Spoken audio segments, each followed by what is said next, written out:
So, hi, welcome back to Swiping Left, podcast about dating apps and all things dating. I'm Suzanne Linfante, and my guest today is Donna Vee. Now, she's a fellow comedian. She's got so much going on. She is the co-host of Girls Gone Green. Maybe you've heard of them. They cheer for that football team that is totally against me. I'm a blue person.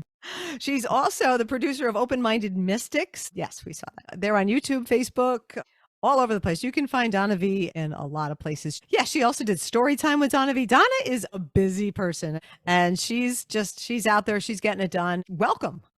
Thank you so much. I'm so excited to be here. I am so pumped when you told me that you were doing this podcast because I am wearing a shirt today in honor of you.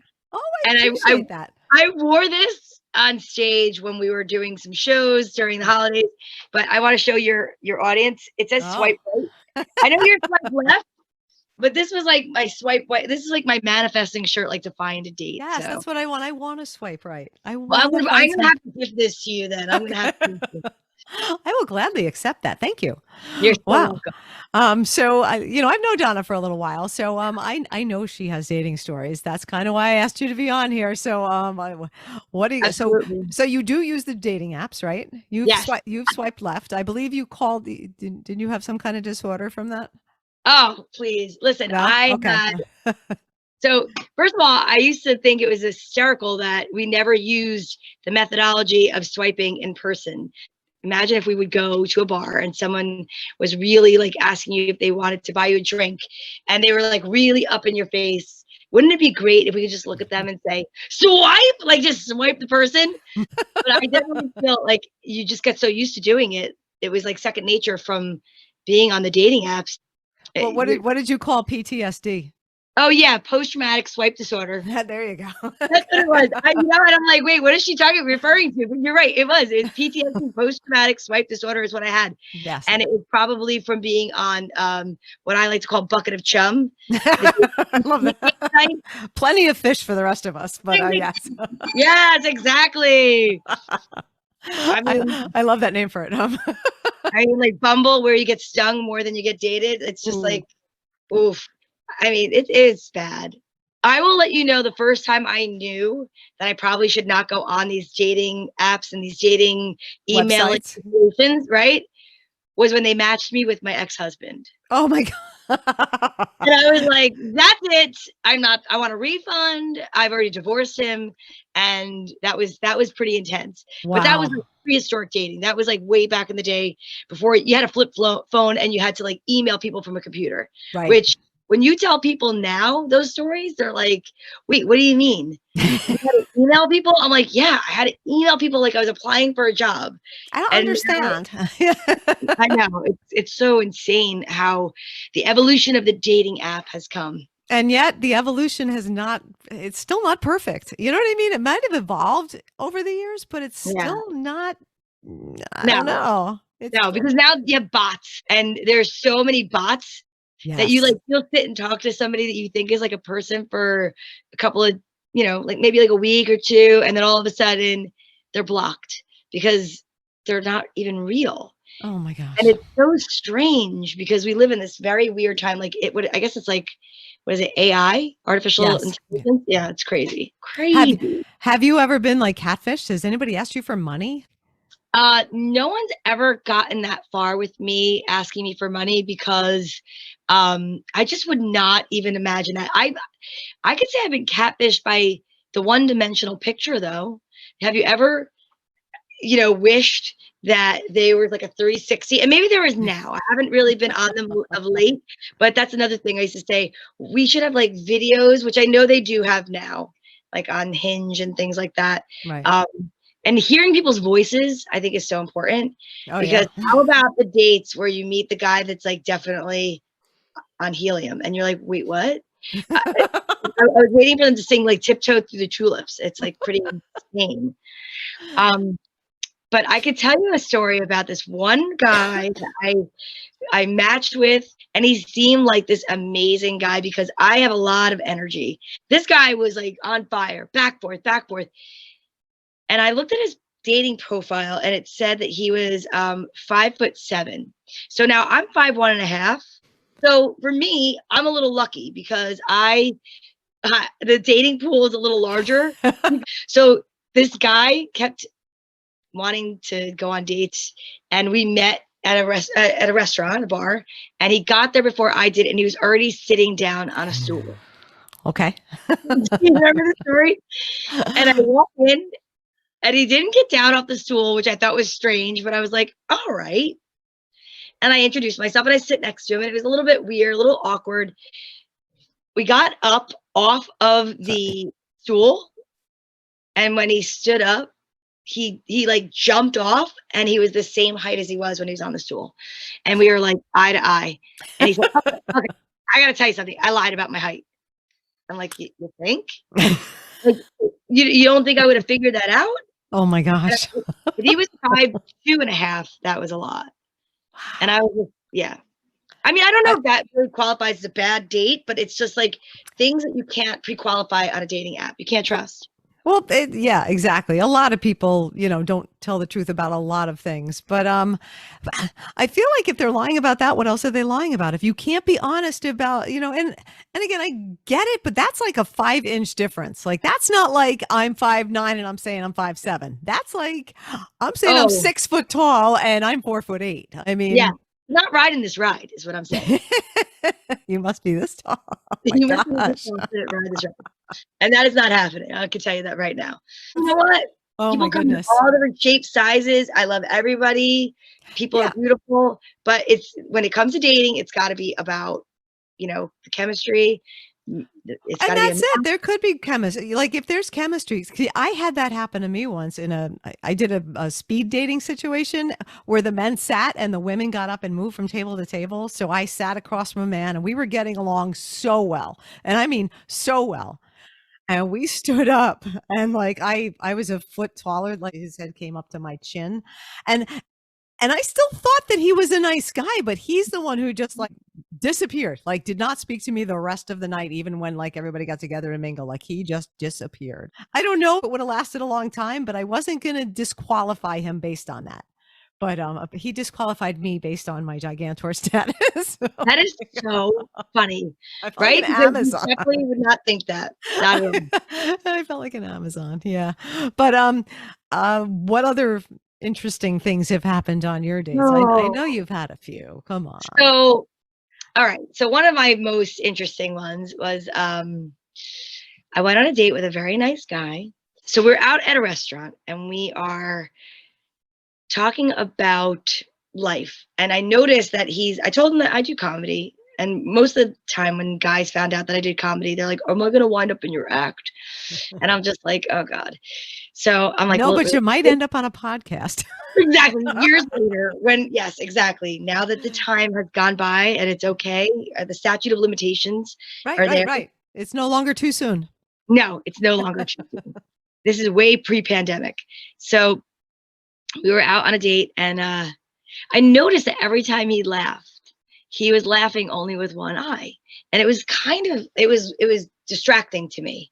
And because I am very observant, I'm hyper observant. I like want to like study everything. So I'm like watching and he's like really sweet. He's laughing at things I'm saying and whatnot. We're getting along. And then he's telling me that he's a black belt in karate and he's like been in combat and stuff. And I'm like, oh, this makes total sense. In my mind, like the hamster wheel's turning. I'm like, this makes total sense.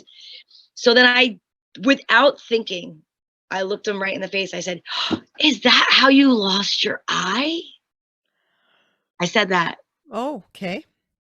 And he, you know what though? He was really cool. And he just said, no, I sliced it with a knife when I was 3 years old. Okay. My cornea. He was like, I was wrapping a gift for my dad and I sliced it with a knife. And Suzanne, all I could tell you is I just took one deep breath and I went like this. They did an amazing job matching color. And that's what I said. That was how I saved myself. Wow. And he actually was like, thank you. Because they matched identically. Wow. I would not have known. Yeah. And okay. But that's honest though. And bringing it up, you didn't seem to ruffle his feathers over that. So that's awesome. No, in fact, we took separate cars to meet for the date, but he wanted to have a proper date where he walked me to my door. So I really was nervous about this because that means that he's going to know where I lived. But I just felt like I was getting a really comfortable vibe. And it was years ago. And I was like, you know what? Okay, I get it. So we go to my house. We both park the cars. He walks me to my door. He wants to give me a kiss goodnight. And I felt comfortable enough doing that. And as he's walking away, I see something on my walkway. And I swear to you, it looked like a pair of like women's underwear, like a thong. I will never forget this. I was like, I was in shock. I'm thinking to myself, is that like from Static Cling? Is like that? So I said, excuse me. I'm like, you dropped something. And he was like, oh, he looked. And I said, is that a pair of women's underwear? And I swear to God. And he picked it up and he goes, oh no, that's just my eye patch.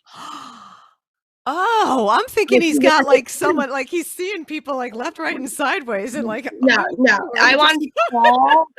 I wanted to crawl under my front lawn and like become part of the sod, because all I could tell you right there is I felt like so horrible. Like I recovered. I mean, like no.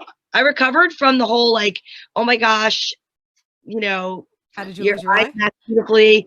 Dinner with by Swarovski. I mean, like, I don't know, but it was just, I felt really bad. But then when I said that, I like literally was like, are those women's panties? But that's what like, it looked like, right? What I mean, who would assume that was an eye patch? And I would not have thought that in a million years, this little stringy black thing was that. That's... And the funny thing is, maybe it was women's underwear, and he was just a quick thinker. He could have been. He could have been a very quick thinker. Okay. Whatever. Yeah. Okay. Yeah. Have you ever dated anybody that was missing an appendage? Not that I'm aware of. So if I did that, we didn't get that far. No, I haven't. I no. I had baby teeth, bird tongue. Now that guy definitely doesn't remember me. I don't even remember his first name. And he was my first online date that was not, I'm sorry, it was, one of those typed out dates, whatever. Okay. And it was on a site called singleparentsmeet.com. And I'm going to tell you something right now.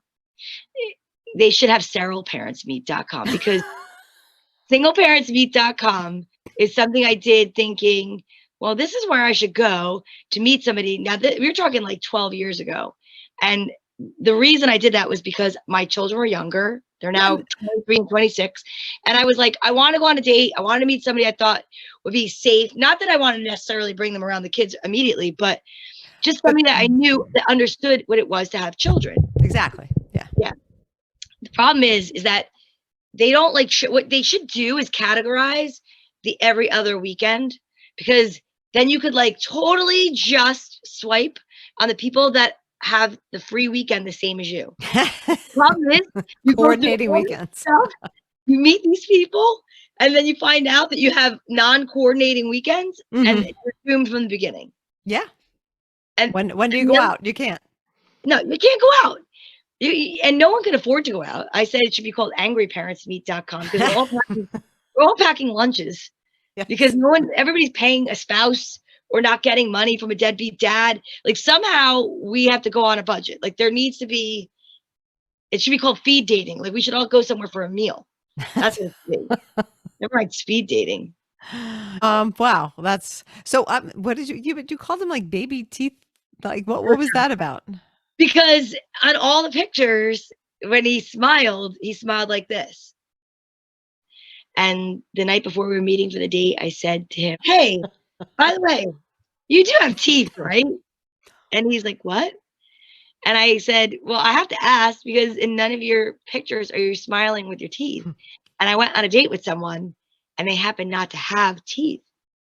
And I just would like to try to avoid that at all costs again. I said that. I was like, what am I doing? And he said to me, yeah, I have teeth. I was like, all right. So that's important to me. Teeth is really important to me. So we met for a date, and he said to me that he had to go to a wake. So that to me meant a man would wear like a jacket, shirt, tie, something like that. So I upped my game thinking that we'd be dressed similarly. And we were going to a nice, a classier bar, if I should say. So I was like all excited. I get dressed up, put heels on. So we went to this bar and he's in dungarees, not jeans, guys. I'm saying it on purpose, dungarees. Like, is my mother here? You know, I haven't heard that like in a long time, but yeah, of course you haven't, because no one should be wearing them anymore, except for anyone like my dad's age. Dungarees sound so sad because they are. Go to the bar and I meet him and he's in dungarees and he smiles and I was just like, oh God. And there really was no flow, right? There was no, but he wanted to walk me to my car. Now this was the first date I'd been on from one of those dating sites and I didn't know the rules. So when he said, I'd like to walk you to your car, I was like, awesome. And when I got to my car, I'm like, thank you so much. I turned around and he impaled my face with this, what I call bird tongue, because it was like this triangulation of a tongue. And it just was so, like bird. You ever see a parakeet's tongue? You know what I'm talking about? Like, actually, you see this goat right here? He's got a bigger tongue than your man there. Well, yeah, it's kind of like bird tongue, even though it's a goat. And if that's exactly my reaction when he kissed me. And I was just like, whoa. So when I met the other guy, the one that wouldn't get off the bar stool, and he wanted to walk me in my car, this is how I said, this is how I reacted. No. Like I was like, no. And he said, what? I said, you can't walk me in my car. And he was like, what are you talking about? I go, the last guy that said he was just going to walk me to my car, he impaled me with his tongue. He got it in there and it was very uncomfortable. And I cannot have that happen again. So if we go on a second date, maybe you could walk me to my car, but for this date, no. And this guy was but he was so turned on by that behavior. He did not leave me alone. And I think he's a very nice guy. Not about that. It's about making people realize that so many people go on these dates that make it uncomfortable and awkward. Some of them work out and some of them don't. And I know that I'm sure that I've been, the person that they go home and they're like, oh my God, that crazy lunatic had pink hair or whatever. I'm sure I'm not everyone's cup of tea and that's fine. But man, I'll tell you, going out there to date is like, it's like combat. Like I think I should get a Purple Heart for at least a few of those. Oh, absolutely. Absolutely. Yeah. They should have awards for all of us. Wow. That's just, that is so crazy. Okay. So this has just been so much fun, but I think we're kind of running out of time here. I know that you have so many more. Maybe I'll have you back another time because this is just, oh my gosh, so much fun, Donna. Great. I love this concept for this podcast. I think it's so awesome. I'm happy that you're doing this. I always have fun working with you. Always have fun. Thank you. Yeah, same here. Oh my gosh. So my guest today was Donna Vee. Thank you so much for coming on today, Donna. And where can people find you? DonnaVeeComedy.com, and you can get links to all of my socials. But I would love to see you guys for Girls Gone Green, which is myself and Tracy Locke, another hilarious comedian. Yes. I am a Jets fan. She's an Eagles fan. And that is how we started this in 2017. And then on Mondays, Open Minded Mystics is a little bit of a different concept. And I host and produce that show. And what I love about it is we talk about manifesting, which is something else that you and I have in common. Yes. Yeah. And the idea of knowing that you can create whatever it is that you want. I do believe that. Mm-hmm. And I just have so many other things out there. If you have kids and you are tired and don't feel like reading them books and you want to go on a date or a dating app for a few hours, there's so much content on Storytime with Donna Vee or on Donna Vee Comedy on YouTube. Thank you so much for having me. It's so much fun. And thank you for being here. Donna Vee, everybody, again, my guest. I'm Suzanne Linfante. Thank you so much for coming along again. We'll catch you next time on Swiping Left. Swipe!